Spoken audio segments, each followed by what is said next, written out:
इतना सफर है कुछ होने में और बहुत कुछ होने में। इतना सा फर्क है एक बार सोच के छोड़ देने में और लग के कर दिखाने में। मान लेने में कि जिंदगी ऐसे ही कटेगी और सुबह 4 बजे उठ के सोचने में कि अभी तो बस शुरुआत है। किसी मैगजीन को हाथ में लेने में और उसी मैगजीन की कवर पेज पे होने में इतना सा ही तो फर्क है। वीआईपी सीट में और उसकी पिछली सीट में इतना सा ही तो फर्क है। वो जिसका मैदान ही खुला आसमान है वही कल जमीन पर तो था। पूछोगे तो बताएगा वो पंछी ये एक दायरे में सिमटने में और पूरी दुनिया को दायरा बनाने में बस इतना सा फर्क है। इतना कितना है? इतना है या इतना है? जो नापेगा वो जाने कि जहां धरती और आसमान मिलते हैं, नानकुर से दूर, अगर मगर शायद से दूर, वहां भी दोनों में फर्क बस इतना सा है। धरती और 7वें आसमान में फर्क बस इतना सा है। ये एक अंतर प्रेरणा है। ये हमारी, आपकी, हम सब की अंतर प्रेरणा है। एक कदम, एक छलांग, एक बाजी, एक गहरी सांस और एक ललकार खुली हवाओं में कि हाँ मैं बना हूं उन फिजाओं के लिए, कि हाँ मैं बना हूं उन ऊंचाइयों के लिए जो ऊंची तो बहुत है पर नामुमकिन भी नहीं, क्योंकि मुमकिन और नामुमकिन में बस इतना सा फर्क है। धूप छांव में फर्क बस इतना सा। तो बस चलिए फ्रेंचाइज इंडिया के साथ ये फर्क मिटा देते हैं। Franchise India, 20 years of ideas. A very good afternoon to each and everyone to our Business Opportunity Over Chai webinar series. Franchise India is Asia's largest integrated franchise solution company, which is helping day in, day out all the investors in getting the business solutions, suggestions from our side, so that they can take the right decision of selecting the best franchise for them. And we truly claim that no one sells more business than us, because we have helped more than 5,000 international and national brands to expand their business with our 80 plus offices. We have 275 plus business consultants they are helping all the investors as well as brands. With this introduction, we welcome and invite management team of Franchise India, Gaurav sir and Sonia ma'am. During the webinar, they'll be sharing their insights, viewpoint with each one of us. But before we invite and present the business model, the brand of the day today with each one of you, I would like to invite and welcome Sonia ma'am to talk about the great initiative which we have taken for all our investors under our Advantage program. Thank you so much, Sonia ma'am, for joining in. Over to you, ma'am. Thank you so much, Ashna, and a very good afternoon, friends, for coming on the Business Opportunity Over Chai series at our webinar today. And before we invite our brand for the day, I'll just take a minute to take you through the Investor Advantage program. And we all understand, friends, entrepreneurship is a global community which is connected through their own exposure as to what is happening around the globe. And technology today has made the world a very small place, but undoubtedly information has been accessible widely on any subject that one wants to reach out to, including franchising various business models. Gap has always been that of an informed decision of buying or making a decision. And this is where we are trying to create a differentiated edge through the Investor Advantage program. And we all agree and understand these are very uncertain times, and the stakes involved in these times are higher than the normal times. And the importance of an informed decision, hence, is higher than ever before. So being an investor-centric and a franchise-focused company, our endeavor has always been to advise prospective business buyers on business opportunities and how we can evaluate these opportunities. And hence, we started these advisory sessions for you to take a well-informed decision. And typically what we do in these sessions at initial stage, we understand investors want to explore opportunities. So we educate them on various options which are available. At second stage, we take into consideration and evaluate, where we share insights and explain various business models. And lastly, what we do is we give solution-based answers, which is personalization of the opportunity based on what is right. And we take into consideration 5 assessment tools, which includes your self-assessment of your own personality traits, business skills, experience. Second is industry. We give you in-depth understanding on the industry, the current and the future prospects, and the overall demand and attractiveness of the industry. Third, we also give you market assessment of what is right for your market and is there a demand of that market. Fourth, we also work with you to do a competitive analysis where we do both apple to apple comparison and also apple to orange comparison. We look at similar brands and analyze their credibility, backgrounds, and offerings and present to our investors. And lastly, we also work with every investor to do a brand assessment, which means people behind, transparency in the information which is provided, the sourcing of maybe product in certain cases, and most importantly, a successful prototype and credible leadership, which is the foundation for any brand. So through these assessment tools, we work with our investors through a period of starting as small as maybe a 6-month period to even maybe a 1-year period, depending on the opportunity and the brands that you're considering. At the same time, we've also started a no obligation sessions where every day across India, through our teams at Franchiseindia directly and through our independent franchise consultants, we also book these sessions, which is 30-minute slot that we book with every investor who wants to evaluate. And friends, these are no obligation sessions. We're not required to register yourself or pay anything, but we help you to brainstorm any business opportunity or maybe industry at large that you want to consider. Now, without taking much or more time, I will also request Ashna to kindly invite our brand for the day, and I'll also welcome Nitin ji for coming on the webinar today. Over to you, Ashna. Sure. So thank you so much, Sonia ma'am, for welcoming all our friends and investors who have joined us today. So friends, the brand which we are presenting you today, they are from Bombay. Sirona Diagnostics is the brand for today. They are Mumbai's premium diagnostic chain. And today we invite and welcome Mr. Nitin and Ms. Sabha to talk about the brand which they have launched in market. Thank you so much, Nitin. Thank you so much, Sabha, for joining in today. We welcome you. Over to you, Nitin ji, so that we can have a formal presentation from your side. Thank you, Sonia ma'am, for a brilliant franchise network that you have started. It's truly one of a kind, and it's a great honor to be here presenting to an august community of investors that have always been and with you and look for a lot of ideas from you. So I take this opportunity to thank you for this opportunity to present our case to the investing community. Let me start off. Is the presentation being seen? Is it visible? Nitin, you have to share it. Okay, let me just check. Is that visible now? Yeah, yes, Nitin. Can we just go for full screen? Yeah. Wonderful. Is this good? Yeah. So again, thank you once again for the opportunity. I am Nitin Turpre. I'm the co-founder of Sirona Diagnostics, and I'm joined with by my colleague Sabha Effendi, who is a co-founder as well.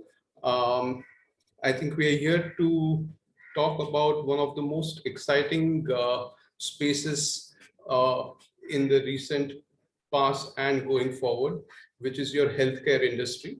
Healthcare industry is known to be an all-weather industry, and I think it probably touches lives like no other industry. It is one of those industries that have continuously evolved and will continue to evolve due to advent of newer, unfortunately newer viruses like COVID, as we kind of saw today, but also as industrialization and globalization takes place, there are a lot of healthcare issues that keep cropping up every now and again. So let me take you through what we have put out for you. The presentation is broken into 4 main categories. I think briefly I will be talking about the healthcare industry in general. Then I'll deep dive a little bit into the diagnostic space, to be specific. Then I'll talk about our business as it correlates with the entire industry as such. And then probably with Anshul, we will talk a little bit about the franchise portion, what we have in mind for the investors and what we think is a typical ideal business plan for a franchise going forward. If you look at the entire healthcare globally, there are different parts of the world that follow different investment philosophies. The global developed world, so to speak, is you will see a lot of government expenditure that is taking place there. So the infrastructure is built around a lot of government spending. India is starkly different than that. The government spending is far low compared to the GDP, as a percentage of GDP. As you can see, the US is almost like 17%, whereas India is probably somewhere 3% and lower probably. What it basically means is there is huge opportunity therefore for further investments to come in. Most of the investments that have happened so far are probably and primarily due to private capital itself. And as a result, as you are well aware, private capital is has a spend much lesser than what a government spend can ever be. This automatically leads to a lot of pockets for future growth, future expansion, lack of, because of lack of or finite level of capital that is employed, a lot of growth opportunities keep coming our way. So that's basic structure, how India is different from the global economies. We are merely at a 3.5% of GDP vis-a-vis, the global standards being 10% plus. Going forward, this by far for me is the crux of the matter as far as the healthcare industry is concerned. If you understand and deep dive into this one slide, I think you'll understand why the excitement in healthcare industry is there, why there are so many people who seem to be so excited about investing or getting into this business, either from a hospital network perspective or a diagnostics perspective or a single specialty chain perspective, weight loss perspective. I think this one slide will give you that idea of what is it that excites investors today, what is it that holds in the future. If you look at the population pyramid of India, this on the left hand side, this typically, if you can see my cursor, this typically is the Indian pyramid, so to speak, which is a typical pyramid which is very small at the top and big at the bottom, which pretty much means that India is a growth economy. India has a young generation driven economy, which means that the 30s, the 40s, people in the 30s and 40s kind of make the bulk of the population, and it kind of tapers off as you go into a higher age group category. Obviously, as in any economy, the growth of the economy is based on the young generation. So the reasons why people find India to be an attractive destination is also because it is a workforce oriented population. The 20s, the 30s and the 40s make bulk of the population in India. We have so far had a very small aging population, right? But as the years progress, we believe that the pyramid will start to change that dynamics a little bit. It is expected that more and more people will be entering the 50s plus range in the coming 5 to 7 years than ever before. Which brings a whole set of problems and issues with that India has never had to deal with. About 50% or so of the beds currently are, what we are seeing on the ground is the usage of beds is changing in the hospitals, which was more traditional diseases are now getting replaced by what we call as the lifestyle diseases, which is your typical heart disease, kidney disease, issues that are found because of industrialization, because of urbanization, because of change in patterns of eating, change in patterns of living. As the population starts aging, more and more people are going to enter into a phase where they would require, therefore, a lot more healthcare-driven things than before. The urbanization has created a monster by itself from a healthcare and a quality of health perspective.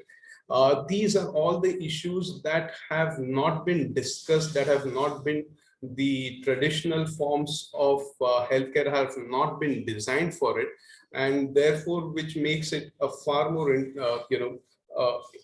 burgeoning problem, as I've mentioned, that more and more people, as they start aging, as the pyramid starts to look like more like a rectangle than a pyramid that it is, we are going to start to have to fundamentally change the way we have been treating patients in this country. The capacities need to look at a complete overhaul in terms of how we have been approaching, old people, sick people.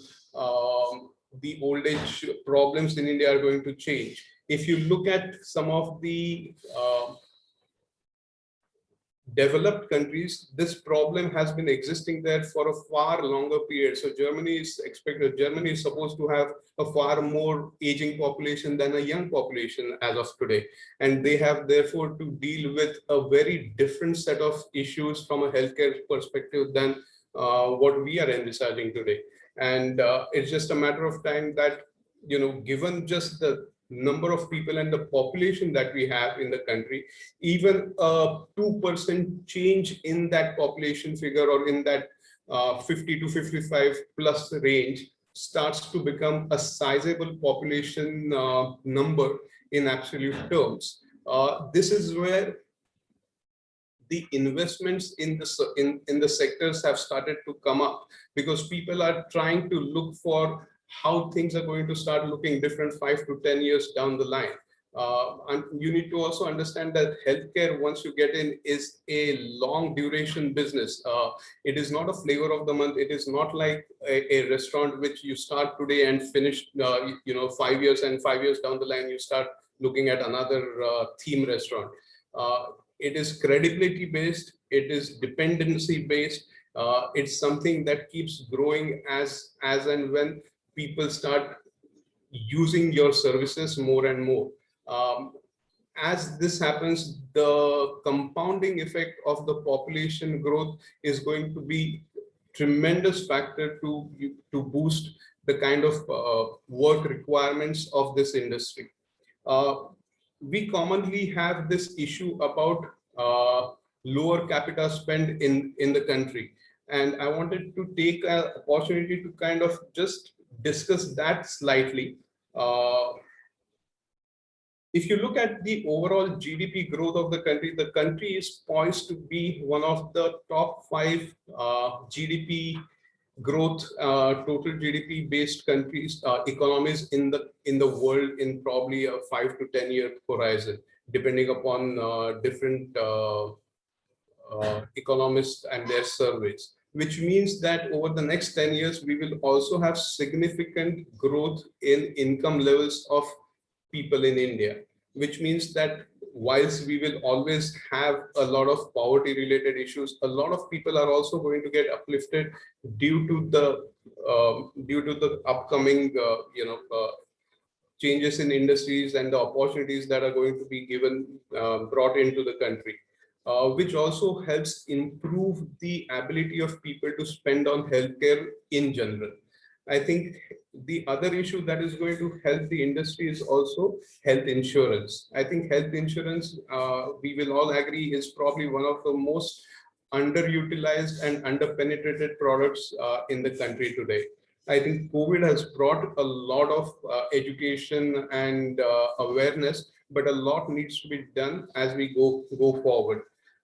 These 3-4 key points, if you start to think through it a little bit, you will find that there is a tremendous opportunity in the next 10 years or so that the industry is looking at.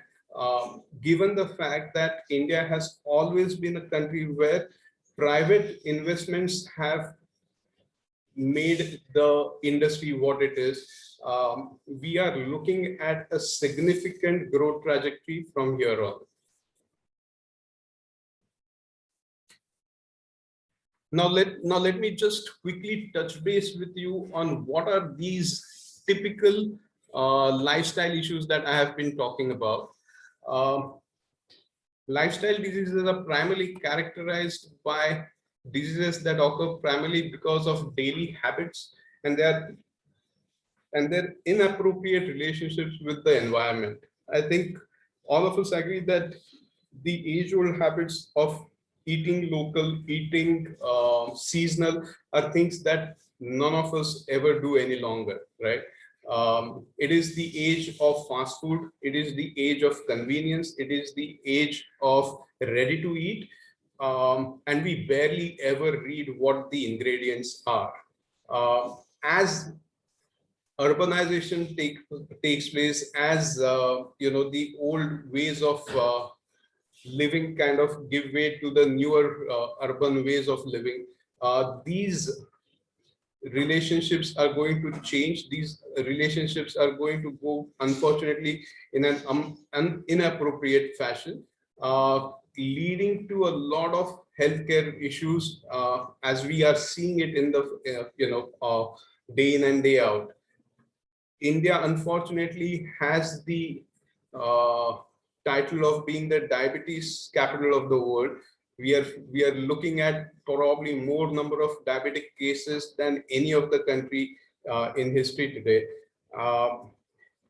And this primarily is because we don't eat proper food, we don't eat at proper times, we are not highly focused on exercise routines. Just an entire slew of our lifestyle has changed, and this is causing tremendous pressures on the way we live and on our healthcare. Diabetes per se also has direct correlation with heart disease. It also affects the chronic kidney diseases. We are again one of the countries that have seen tremendous spike in kidney problems and so on and so forth. And lastly, I think breast care is one of those things that has been so far so neglected in the country, that is really shocking and scary. So some of these are something that we see on a regular basis. And as I said, if you go back to the previous slide and kind of see through what we were talking about, as the country becomes older, as the country starts becoming, the aging population starts increasing, the incidence of all these diseases are going to just manifold from here on. And therefore, the need of the hour is to establish primary and secondary care centers. The big tertiary care hospitals are already there. They would keep on coming in. But the primary and secondary care facilities like ours, where we are the touch points to the communities at large, becomes that much more necessary.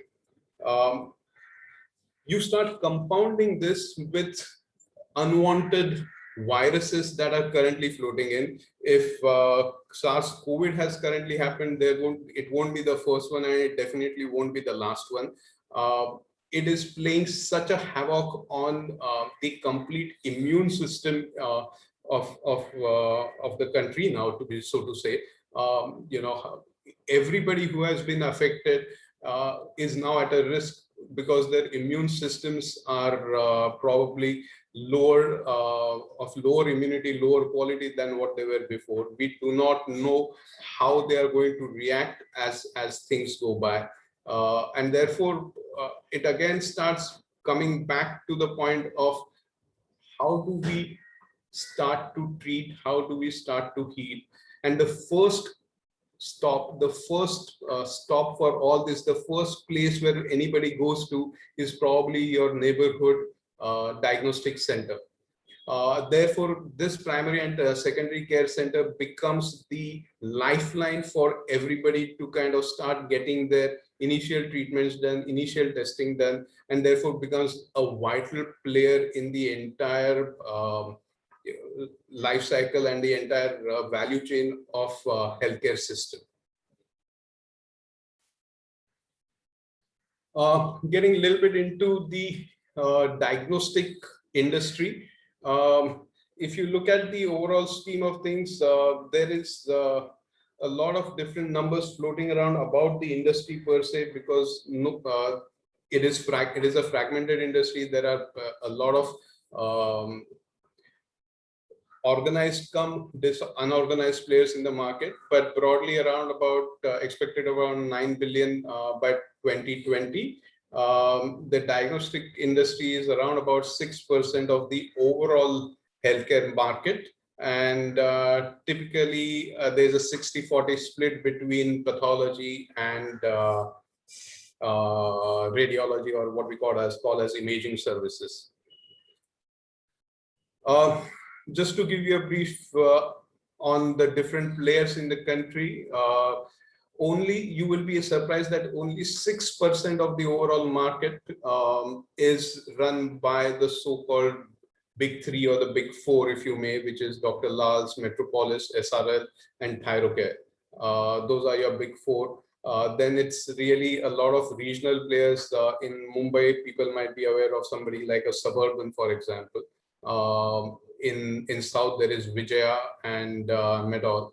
But again, they kind of make up around about not more than 11 to 12% at best. So as you can see, there is a huge need for further or there's huge space for further change to kind of develop. Any typical market, any typical industry, if you see that the top 5 or the top 6 player commands close to around 40 to 60% of the market. I think this is one of the few industries which are still kind of in a nascent stage, and therefore we see low numbers as low as 12 to 15%, given the regional and the pan-India plays. So is there headroom for growth? Answer is absolutely. We are just kind of at the beginning of an industry where growth is yet to come in. Precedents are yet to set, differentiations are yet to come in, and therefore business models will keep on evolving, changing, and further new players will be coming in as we speak.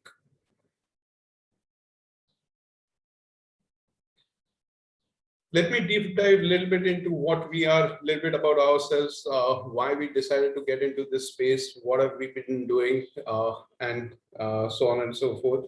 As I said, my name is Nitin Turpe. To give you a brief background about myself, I'm an engineer by background, did my management and was with a company called KPMG Corporate Finance for almost 11 years. Followed that with, I used to run GE Capital's private equity investment group. We had invested. GE's philosophy was to invest in businesses that were related to their own portfolio of businesses, which meant our focus was a lot on healthcare. We had the good fortunes of looking at a lot of businesses in the healthcare space while I was in GE Capital. We invested in Syngene, which was a subsidiary of Biocon, so on and so forth. So I have spent a lot of my years looking at a lot of different businesses and focused a lot more on healthcare whilst I was in GE Capital. One of the biggest learnings for me in GE was that whilst a lot of other industries and businesses have gone through their life cycle, healthcare probably was one of the last ones to start looking at and attract investments. Also, so you had your IT business kind of going through its investment phase. You had your different industries, your pick and choose any of your automotive industry going through its phase, pharma industry going through its phase. But healthcare per se never saw any major investments coming through. Over the last few years, I think we have started to see some investments trickle into the space. But you will see a lot more coming in the years ahead. Which is where my discussions internally started to shape my thinking. I was very clear that given the way the macroeconomics and the structure of the economy and environment is poised, we are at the tipping point, so to speak, of the industry. We have been, and for a foreseeable future would probably remain one of the most under-tested countries in the world. As the environment changes, as people start to understand and appreciate a little bit more about the lifestyle diseases that are currently facing most of the households, testing will improve. Unfortunately, I have to thank things like COVID, because people start to think about testing the moment they are surrounded by a pandemic and epidemic of sorts, that they start to learn, they start to educate themselves on a lot of things that were taken for granted. This has brought in a lot more change as we see people come in and talk about these issues. A lot of people are therefore use the time to kind of read through what happens, what are the different indicators that are currently being used, what are the different tests that have been done, why they have been done. So I think a lot of awareness is started to creep into the system, unfortunately, because of COVID. But I think that will serve us better in the longer run. My discussions with a lot of people have so significantly changed over this year and a half, that initially it was all about, why do I need to do a test?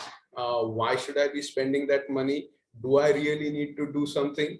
Do I need to really bother myself? I am not hurting, so therefore I should not be doing something. What if something comes up? All those questions are no longer something about, there is no longer a debate about some of these things.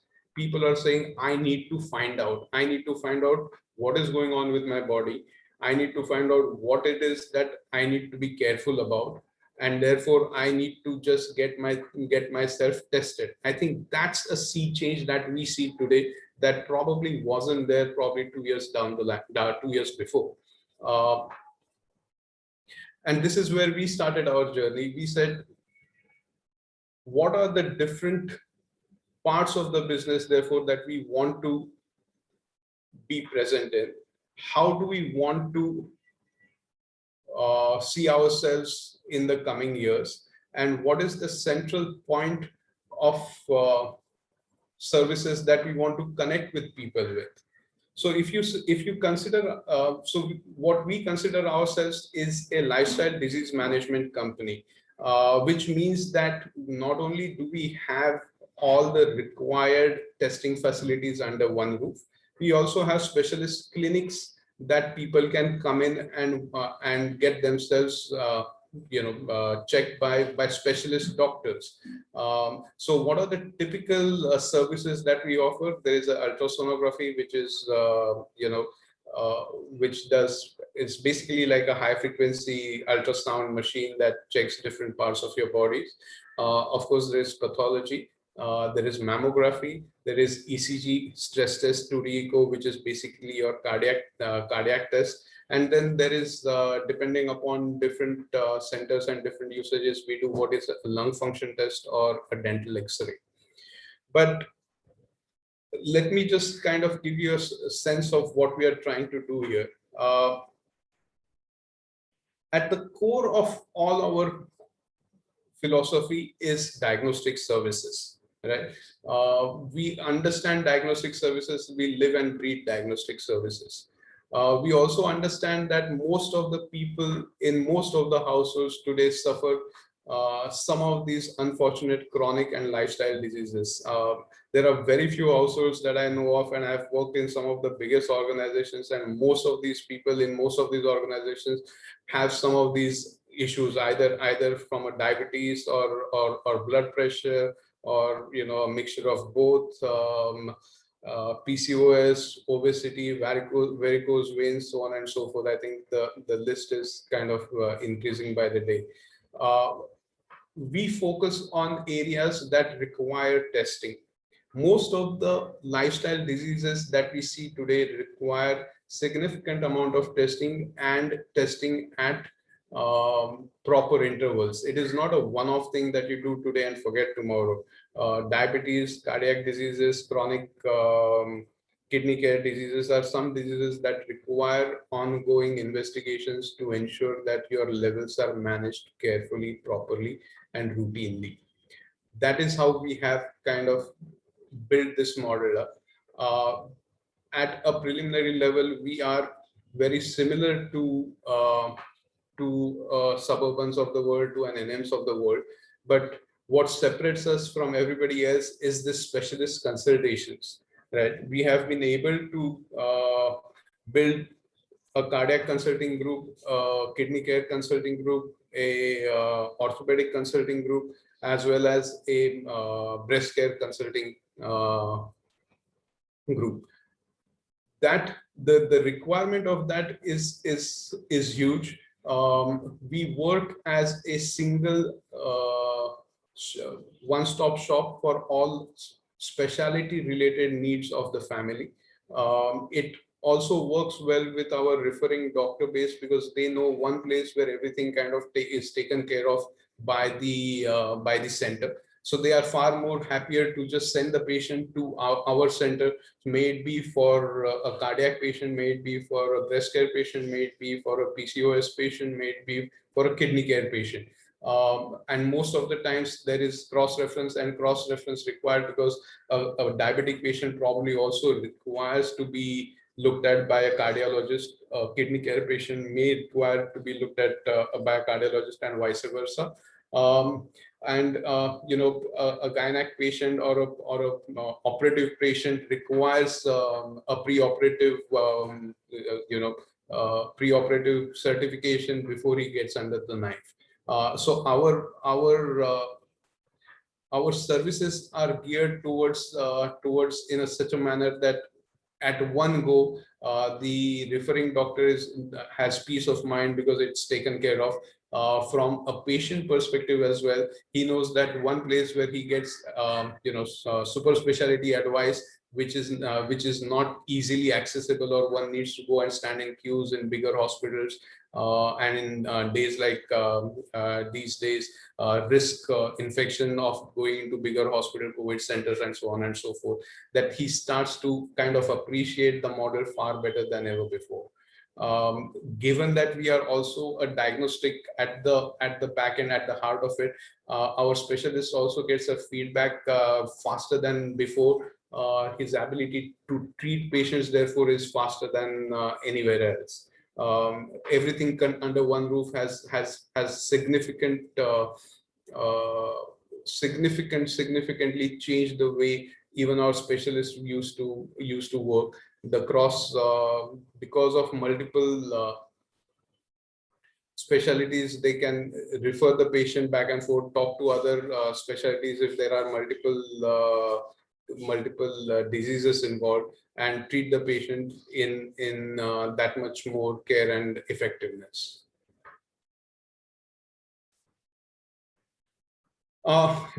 Diving a little bit deep into the different revenue streams that we have therefore routinely see. There are, of course, these are some of the typical ones, and I'll talk to you about some of the special ones that we have been able to create for ourselves. The corporate tie-ups and the healthcare with various corporates from a B2B segment perspective. We do hospital and nursing home tie-ups for samples and blood collections. We have we work with smaller blood collection points and do pathology work for them. And the same thing we do for a lot of trusts and public hospitals, which do not have the infrastructure for diagnostics at their locations. Clearly, I think we serve local communities, so there's a lot of walk-in customers that come in. Family physician referred practice is another big area where we see a lot of work coming in. It also helps the fact that we have specialist clinics, so people from all walks of life and from all geographies, not just the immediate location, but further around, kind of come into our clinics to talk to our nephrologist or a cardiologist or orthopedic or a breast surgeon.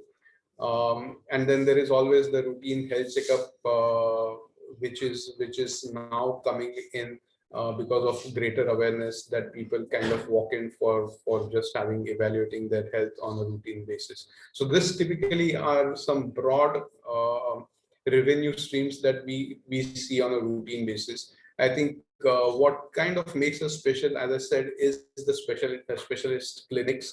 Our ability to reach out and get some of the top level specialists. When I say specialists, these are typically, if you know the medical education system, it's the MBBS is the first level of.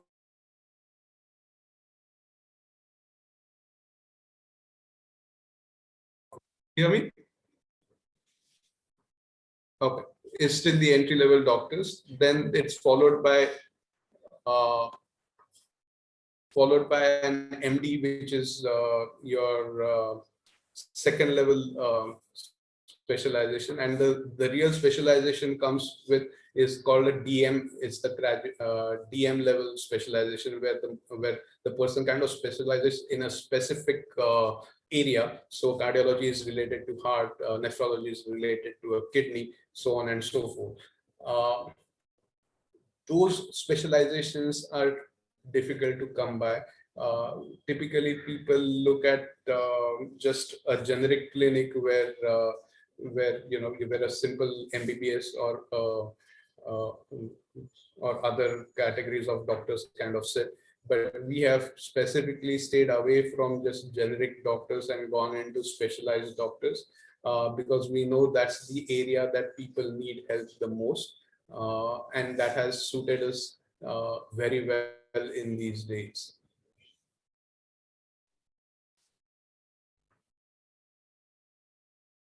Sorry. Our journey so far, I think we started off in 2014-15, really 15 when we kind of started full time. We started our coverage in 16. We increased our coverage. We were able to leverage a lot of our relationships and start a lot of different centers and collection points, so on and so forth. In 2018 was the first year when we started our first complete setup pathology lab, which we now use as our preliminary lab for all the works that we do. Unfortunately, 2019-20, we started seeing a lot of COVID things, so we needed to alter things. But happy to announce that we have a tie-up in a new center, and we started it 2 months back. And now we are in talks with 2 other hospitals to figure out whether we can take over their diagnostics and radiology business. And the way forward that we see is to tie up, that's where the discussion with Gaurav, Maria, and Franchiseindia is to figure out how do we grow from here. We see tremendous opportunity coming through, and that's where we are. I think we are at a cusp of growth, and we are excited to take this journey forward. So our typical SWOT analysis, if you may, on the strength side, I think we are like no other player in the market today. We are probably the only one who understand lifestyle disease management, how to integrate that, how to get the right people on board, how to work them with the referring doctor base, how the model works. I don't think anybody has been able to make that workflow successful. I think we've got a blueprint for that. I think we have been extremely successful in that nature. It kind of dovetails beautifully with our core diagnostic business. The lifestyle, from an opportunities perspective, the lifestyle disease is the area that is only going to unfortunately grow multifold from where we are. As I told you, that one slide explains the entire thesis better than anywhere else anybody else could ever do. The burgeoning population that we have, the growth in the old age population that we are going to see, the lifestyle diseases that are increasing by the day, they all augur well for somebody like us, which is at the forefront and the main touch point for people as they have to deal and navigate through their healthcare issues.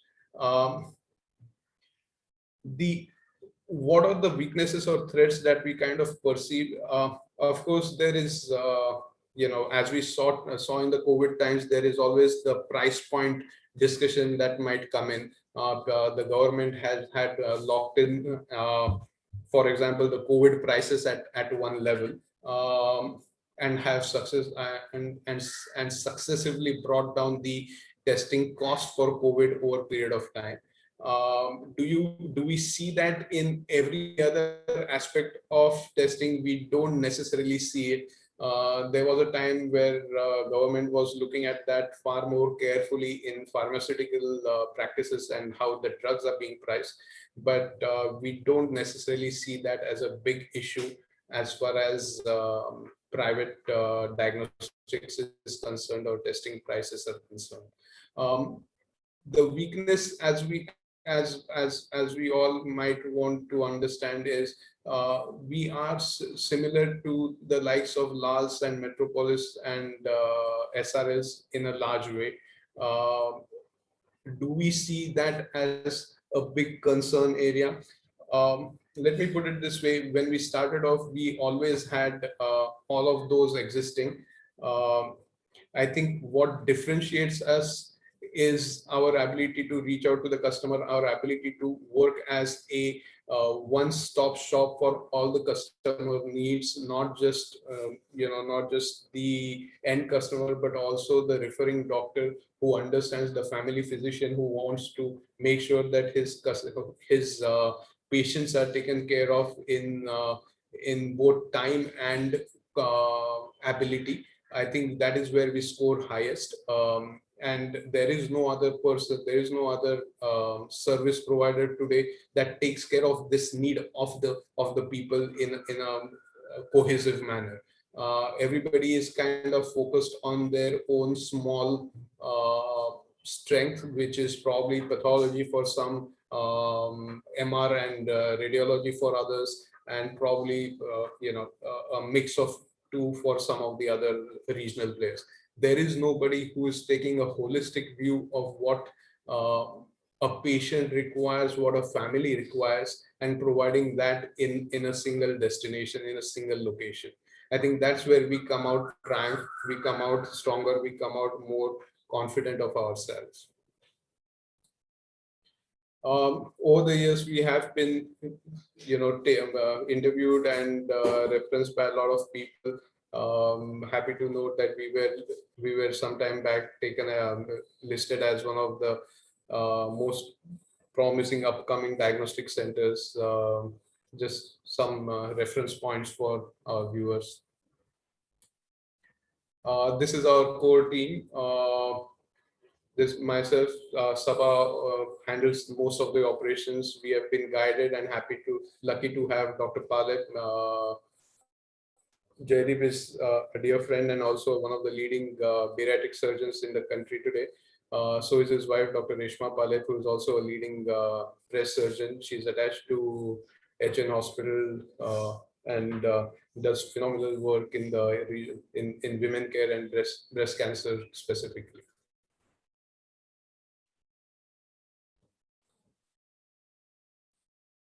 I think that's kind of sums up our business. I think we can dive a little bit into the franchise discussion.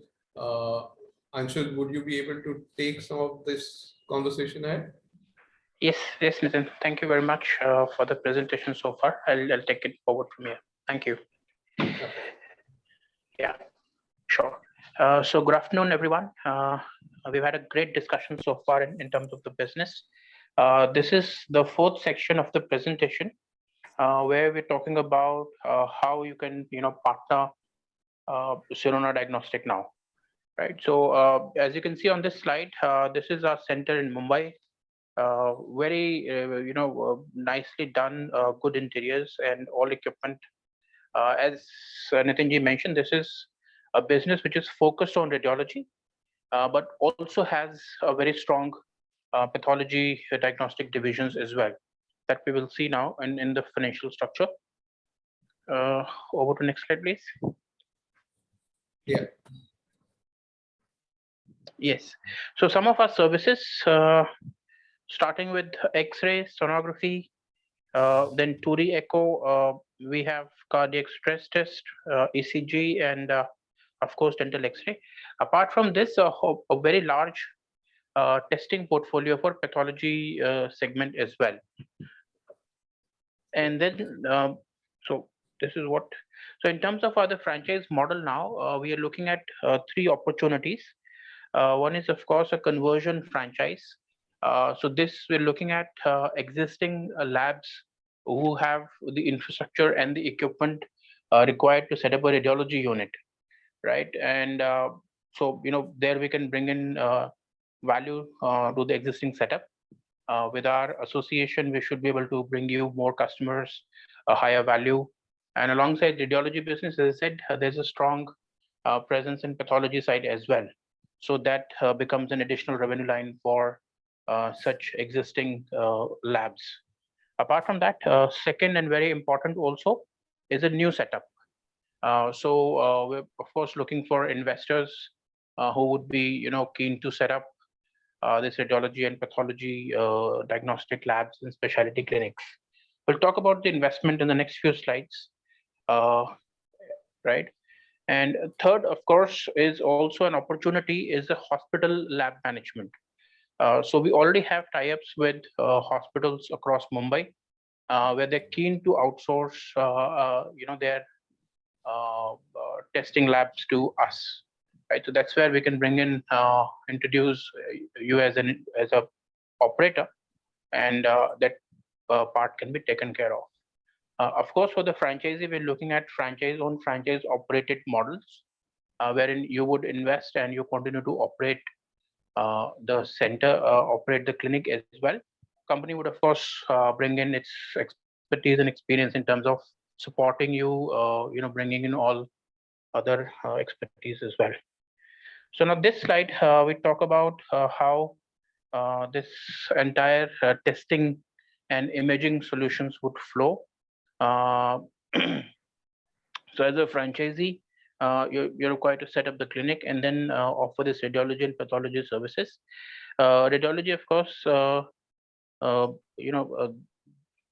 the scans are done at the center itself, and then the reports are generated from there itself.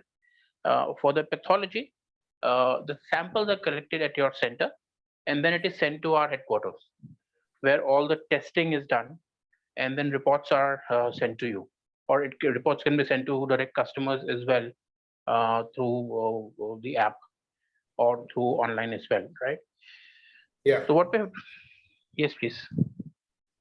No, you're absolutely right. I think the central lab processes the samples, and depending upon how the setup is, it can go directly to the customer. It is given, the reports are given to the individual centers to print out and keep a physical copy, or for the center to then forward it to through email or through our software to the end customer.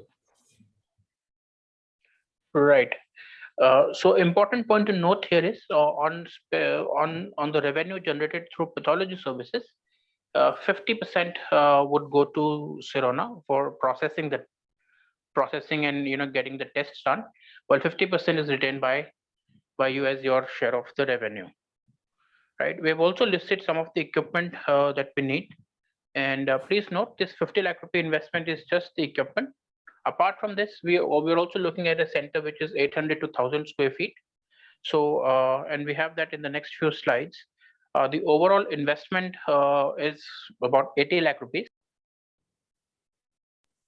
including this 50 lakhs equipment, plus interior fit out, pre-opening expenses and franchise fee.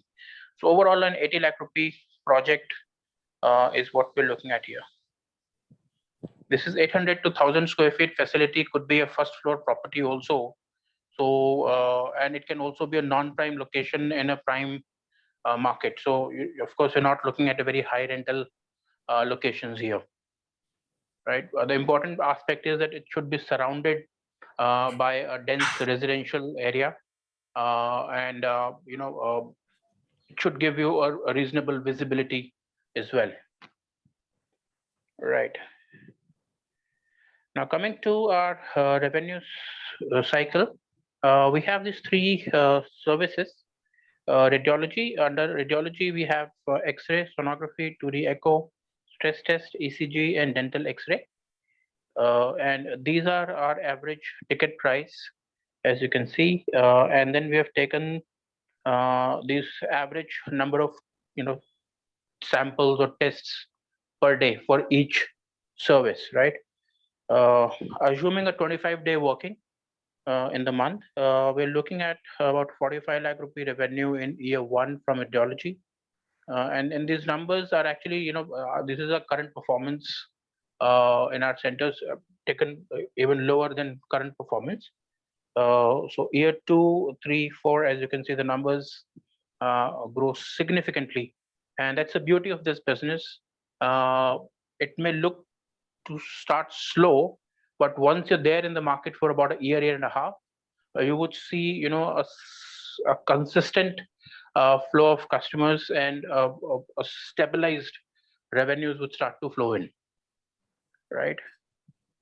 Yeah, just to add to that point, it is unlike, as I mentioned earlier, unlike a restaurant where people want to go out and try out the very first day what a new restaurant looks like. Healthcare is a little bit different than that, right? It's a little bit cautious. It's a little bit trust building. It is a little bit of understanding what the services are. So it typically takes time. It typically takes time to build that trust in the environment. Luckily, we have a good, strong, brand that we have established in Central Bombay. So I think that would help achieve these goals a little bit faster for the newer centers to come by. But one needs to bear in mind that unlike a food or a restaurant business, this is something that grows over a period of time, and it continues to grow over a period of time. The longer you are in the business, the more assured people are about you, which may not be the same for most of the other businesses, because people want to try newer restaurants after some point. That doesn't work in healthcare. People want to come back because they feel that much more confident going back to the same old people who know their families, who know their problems, who know their ailments, and who have been kind of treating them for a while, right? So we see that day in, day out, that people that our relevance increases with time. It's like a good wine, right? The more it ages, the more beautiful it becomes. People start trusting us even more as we are there in the business for a longer period. Sorry. Right. And similarly, apart from radiology, the second important revenue line is the pathology business. And as an experience, what we have seen is pathology revenue typically hovers around 60% of the so X-ray and sonography typically would be 60% of pathology business. So as you can see, this is what we've done in terms of the revenues, right? And third, of course, is our consultancy services, which is of course very minimal in terms of the numbers, but nonetheless it adds a little bit of a revenue to the overall numbers. Right? This is primarily just to give an explanation. This is primarily just the rental income from the time time that we farm out, so to speak, for our consultants. So this is not in any way the amount of patients that we are seeing. We have just got the revenue from a rental perspective of the usage of the space rather than anything else. Overall, if you see, the revenue in year 1 is about 80 lakhs, but year 2 it jumps to 1.4 crores. And as Nitinji mentioned, that's what happens in this business. Year 3 also, you see it goes close to 1.9, then 2.2, and then overall 2.5 crores by year 5. So starting at 80 lakhs, 90 lakh rupees in year 1, the revenue triples over 5 years period. And that's what actually happens in this business. Over to the next slide. And next slide, we'll talk about some of the expenses and the overall ROIs in this business. So key aspect here is the cost of services, both imaging and pathology. This is a payout to the referring doctors. That is an important cost head in this business. All the referrals that we receive, that needs to be taken care of, relationships to be maintained with the surrounding doctors. Very important, that part. Similarly to cardiologists for 2D echo service. As I mentioned, pathology business, 50% would go to Sirona and 50% is written by the franchisee. And some of the other costs like staff, rent, there's a royalty.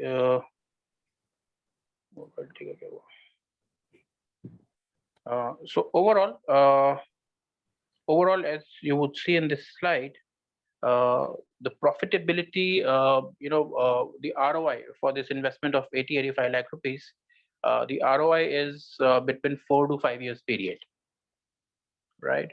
But as Nitinji mentioned, as we grow, as we mature with this setup, there is of course a potential to consistently generate a net earning between 3 to 4 lakh rupees monthly, net earning revenues, net earnings from the business. And as you would see, okay. So key support functions, years of experience that company has, and of course brings in the experience and expertise to you in terms of the setting up of the center. Second, the operations. Third, in terms of training your staff for customer interaction, taking the samples, conducting the imaging services and everything. Brand trust and recall, of course, with many years of presence in Mumbai, brand already has created trust in the market, so that definitely would benefit you. Global quality and standards accreditation, brand experience, and expansive test menu. Sorry. So not only imaging those 6 services, but a very large menu for pathology services as well. So that's the advantage here, that you're doing both the services. Right.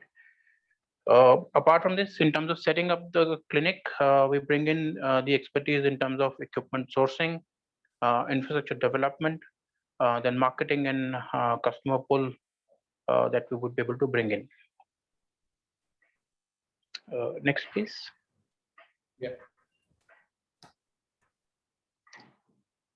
Okay. So, hailing from Mumbai, phase 1, very keen to expand within Mumbai itself. Of course, there is an opportunity for multiple centers to come in. And being from Mumbai, company would be in a much better position to handhold you, to support you, to work with you, to ensure a successful business venture for you. Subsequently, we would of course have plans to go to other cities, major cities across Maharashtra, and then look at West India. Over a long-term period, of course, company has plans to do pan-India presence also. But as I said, phase 1, the focus is to get centers in Mumbai. Right. So, Nitin, would you like to talk about on this slide? Yeah, absolutely. I think I've spoken in detail about most of these things, but just to recap, we are in a phase from a overall economy and a macro perspective, that we will see a lot more testing that gets done than ever before. That in itself is a huge opportunity for a diagnostic company. Uh, we have at the core of our company a very unique proposition, which is unlike anything that is currently available in the market. Uh, it is also an extremely scalable and a proven model, so which brings a lot of credibility on the table. The market conditions are such that we are absolutely an underserved country, which is facing multiple challenges from a healthcare perspective. The unorganized players currently rule the roost, and as in any other industry we have seen, over as the industry matures, the unorganized sector becomes smaller and smaller. The organized sector always becomes the more dominant force in the industry. Uh, we have we have been witnessing this, and we will continue to kind of see this as the industry matures. There is tremendous growth in the space that is yet to be tapped, and we are confident in the years to come we will see a far more robust diagnostic business coming forward. Of course, it helps that the industry is is very well rewarded by the investors, and some of the ratios here probably are a little bit older. They are far richer in the current phase than ever before. So it always helps to have the investor confidence behind you. That's all from our side. Thank you again for listening to us. Happy to take any questions if there. Thank you very much. Very elaborate presentation, and I think it also comes with your experience and the team's experience to really build the business. And today you're poised at one side to really compete with the larger brands, which are also not old enough. I mean, if you really see the journey of this entire industry, really the first client Franchiseindia had an opportunity to work was actually Dr. Lal, and then we worked with Metropolis. If you really see, this journey is not that old enough, while they have now looks like a very large and established businesses, but it is relatively new as an entire thing. And also in healthcare, the first part of the healthcare, which is the diagnostic part of the business, got its what I call the largest amount of organized development. And it is also to do with the convenience on one side, because it was not really driven for anything. The patient convenience was very important.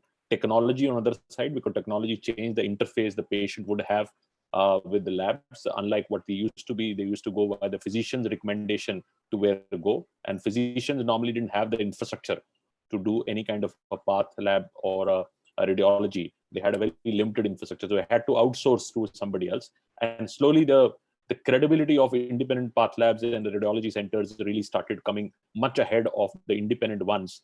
And I feel that in next 3 to 5 years, they're radically going to change, and especially after this period of COVID, where I think the performance of these organized players was much better than anybody else, and they were really able to really handle the large amount of capabilities in the cross country. It is very significant that people have built even more trust on the branded players. So the shift would be even more radical in times to come. I think in next 2 to 3 years, you will see a very big dominance of some of the players which needs to be done. While if you have seen the presentation which Mr. Nitin has done, in terms of it's not just about really see the matrix of this country, there's still handful of players. And if you look at even a smaller markets than India, you'll find so many different players which are so many credible. Even if you see a country like Singapore, you will find many players which are available in that market. And if you really see India, we still are one, under penetrated, second, under represented by the large significant players. And because of the technicality, new technology advancement, better consumer interface through the TAT times and the report times and so on, for all these pieces would encourage these branded players to become even bigger. So that we see a great opportunity at Franchiseindia on that. So let's start, because we have already done 1 hour. So I'll take quick questions and try to mix few of the questions together.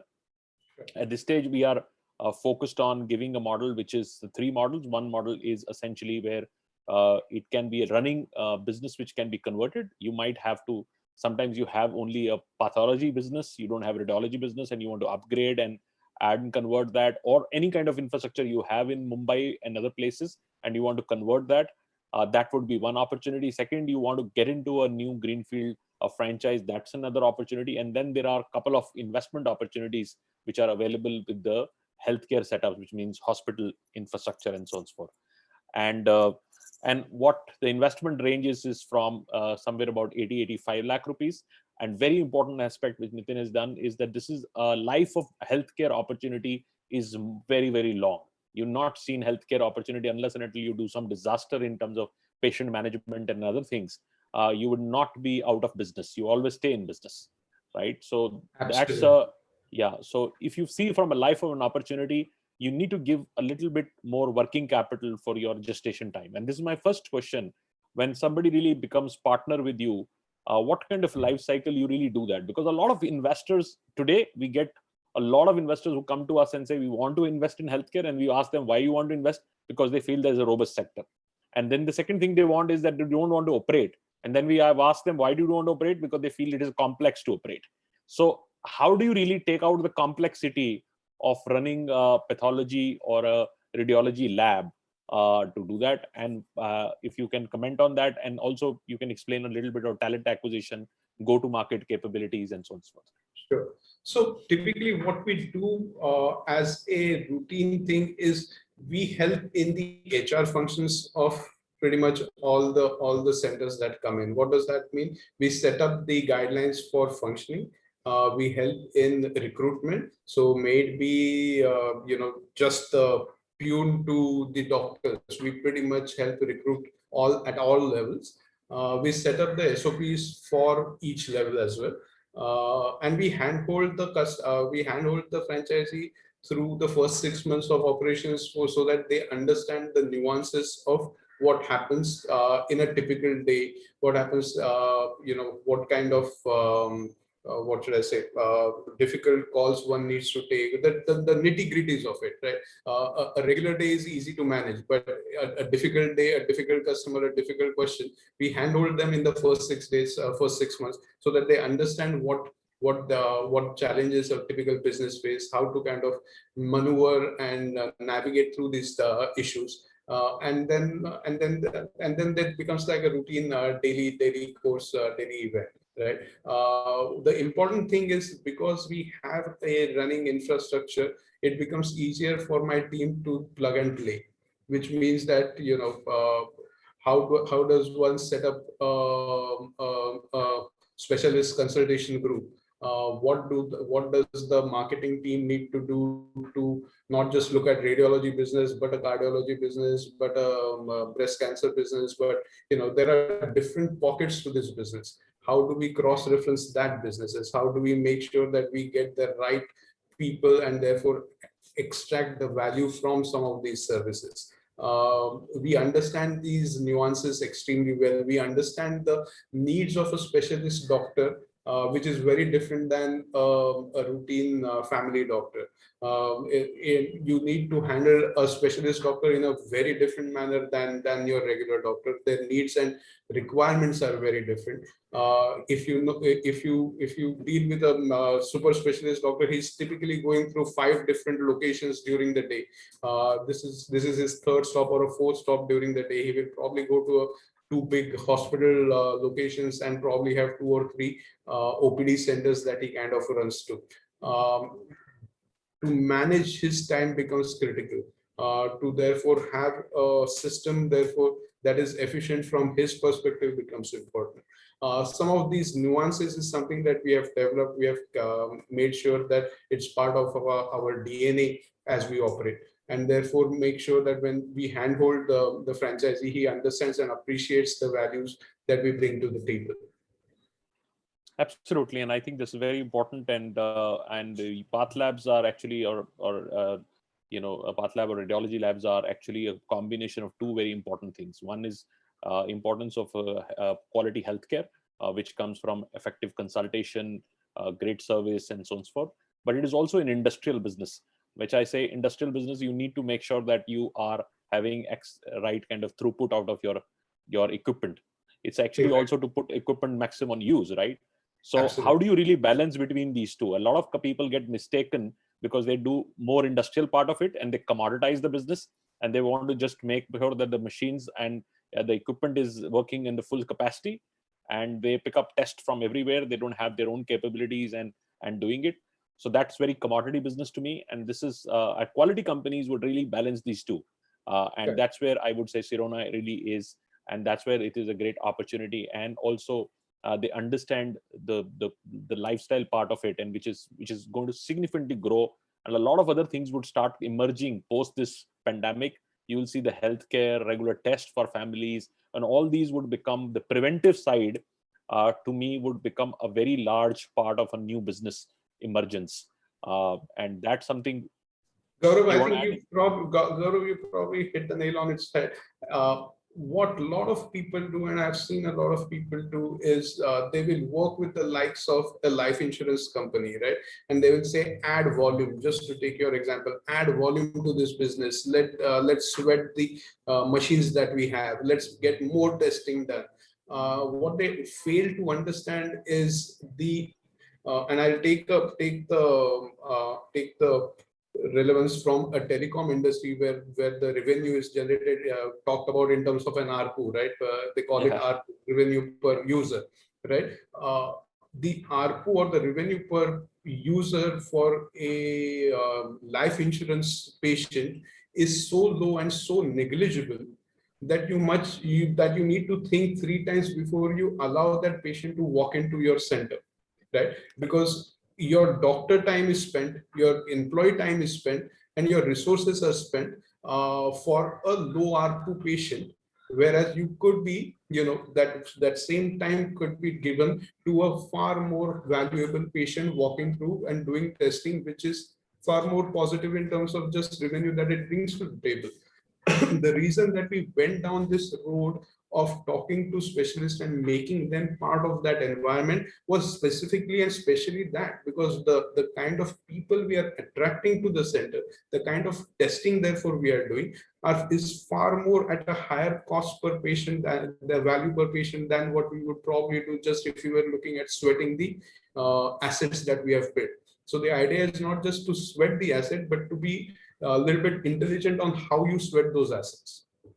Totally with you. And I think that would also be a lot of you asking the competition differentiator. This is not a forum I can compare a few of the brands, but if you really see, there are healthcare-led brands very clearly in the market, and there are industrial brands in the market, and there is a clear patient distribution also. A lot of commodity business is going there, and a good genuine direct to patient kind of a business, which is a strong business and large subscriber business. The commodity business is very, very fluctuating, because whosoever gives me price, I get to that business. It's very commodity business, but this is subscriber business. When you have one patient, you have a patient for his life cycle.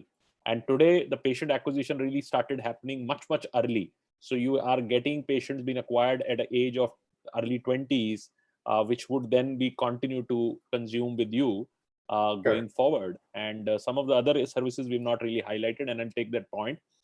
In the radiology side, they also have a dental X-ray, which is very rare, available in a couple of other cases. It's also a very big segment now available, because dentists normally don't have that, and they would need this specialty. Very good subscriber, good ticket value.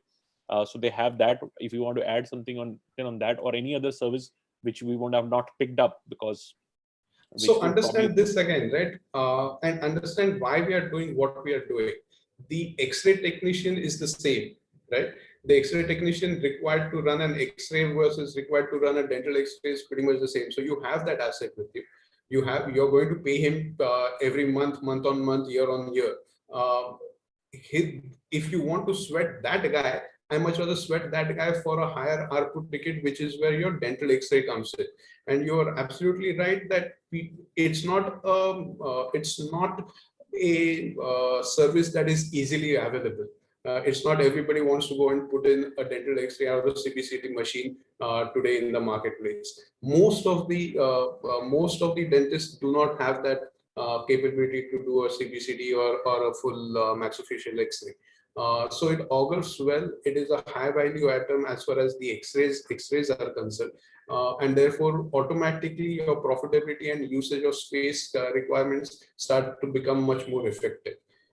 We had also launched something called as a family plan for the neighborhood, which is something like a frequent flyer miles, if you may, but for the entire family, where the moment you have something like a specialty clinic, your ability to attract customer changes significantly, right? If you take a family of 4, actually we take a family of 8, and I'll tell you what the 8 is. Your typical nuclear family is husband, wife, and 2 kids.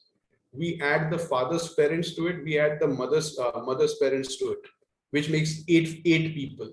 Our philosophy is the more people that use our services, the more profitable we become, right?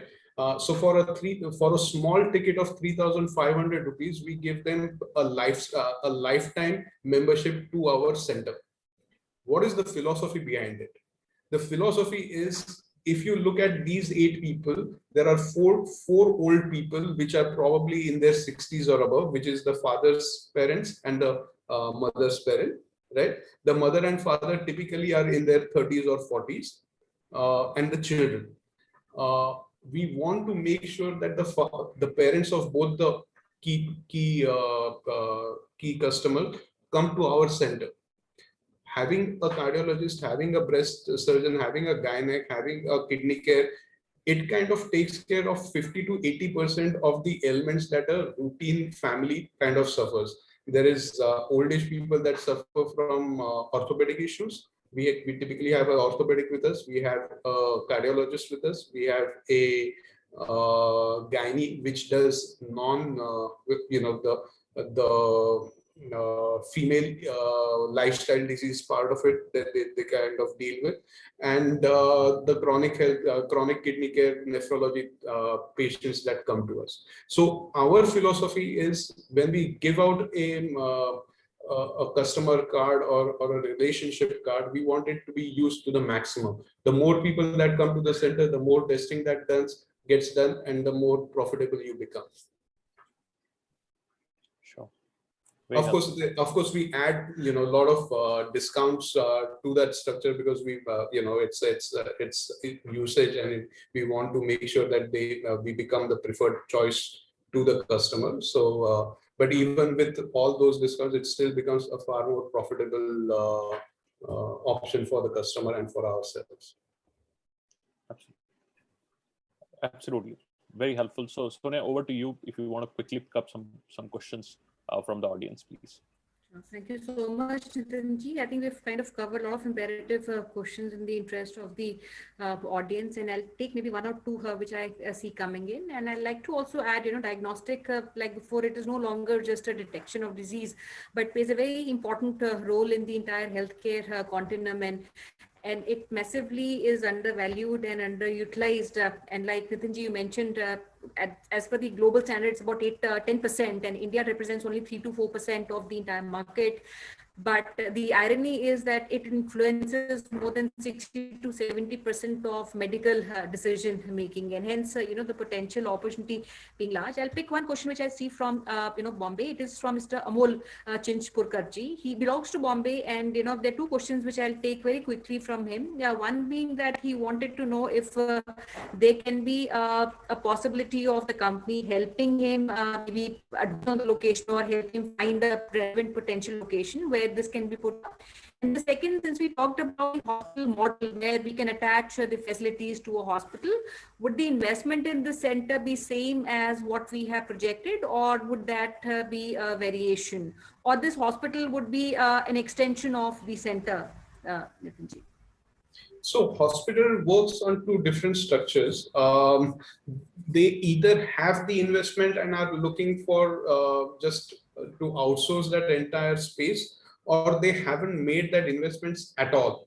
right? So some of the few people that we are talking to haven't made that investment at all. They do not have even the basic radiology facilities in-house. They are kind of sending it out or defunct really because they are not able to source the people for whatever reasons.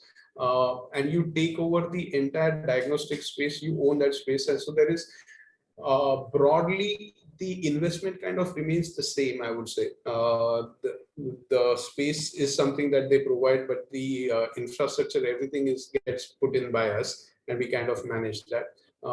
So the opportunity is different from a perspective that we are therefore not trying to vie into the open public to gather our patients, but we are pretty much in-house and therefore dependent on the patient flow of the hospital to get our revenues and service the patient. So the outlook is very different. The kind of the modalities and the investments more or less remains the same. Does that help? Does that answer your question? Yeah, absolutely. See, and one more question which I'll take is on the sharing. I think we've talked about two aspects. One is sharing on the test that we would take about 50%. And the other question which I saw was on the royalty also. And I did see somebody asking, because we have other sources of revenue through which the business comes in. So what are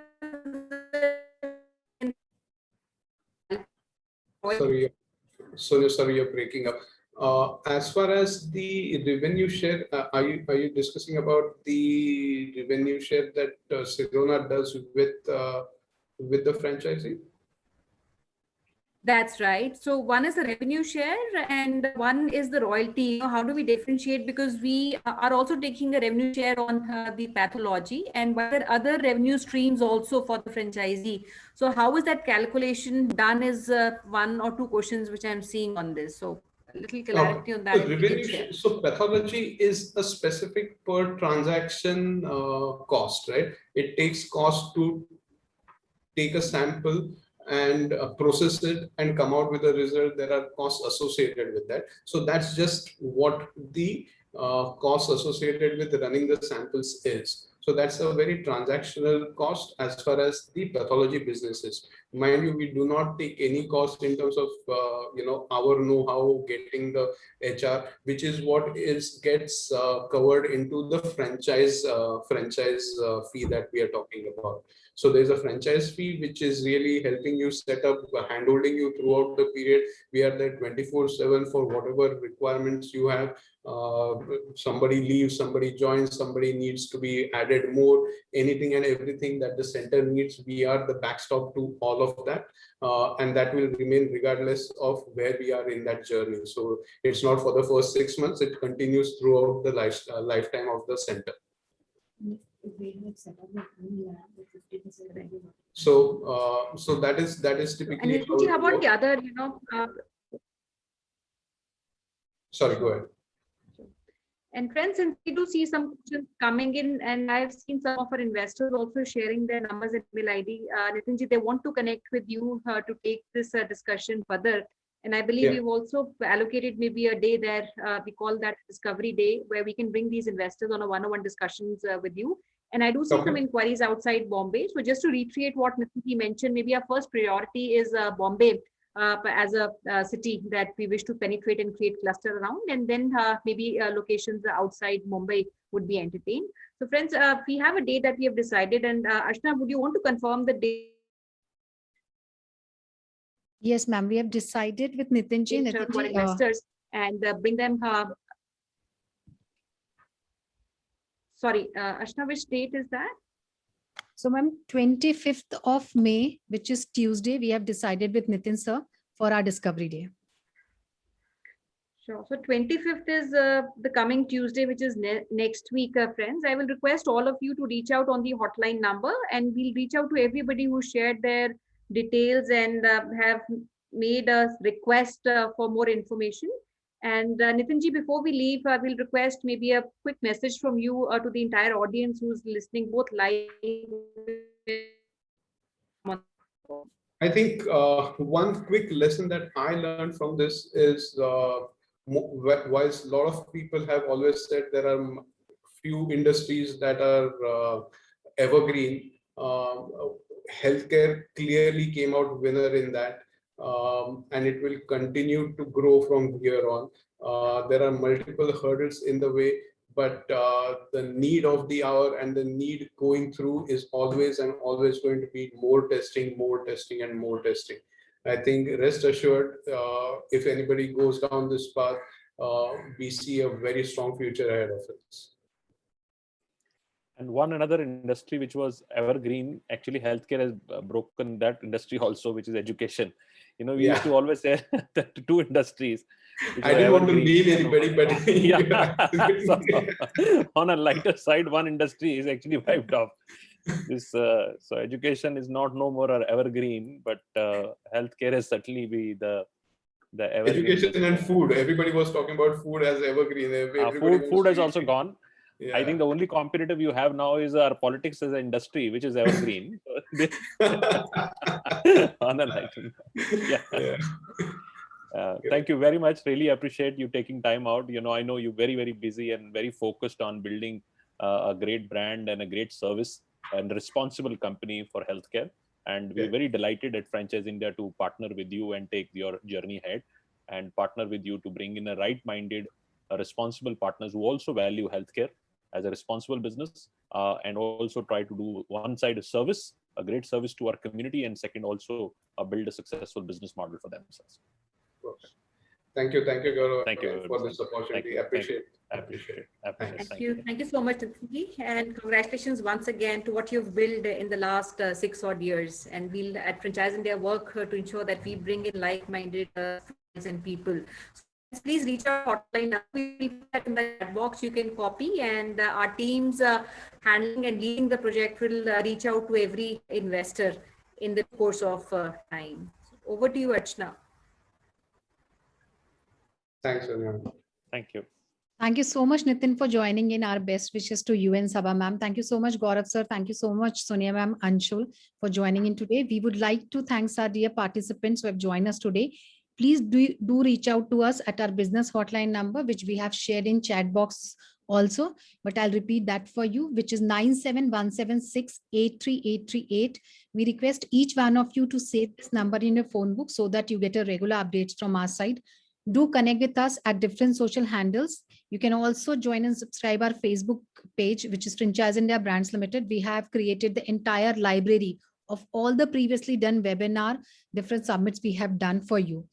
You can also join and Gaurav sir, Sonia ma'am at their respective LinkedIn IDs, information on your screen. And today we invite you to join us for our 30 days, 30 cities shows. Today we are doing Calcutta chapter, where our again aim is to bring the top opportunities for you. So please do registration today for our Calcutta chapter. And tomorrow, under business opportunity of a webinar series, we'll bring the next business opportunity for you, Cleanify. That's the brand we are bringing for you, where you can start your business as low as with 8 lakh rupees. So please do registration for 7 p.m. show and 12 p.m. show. Thank you so much once again for joining in today. Have a safe day. Thank you so much.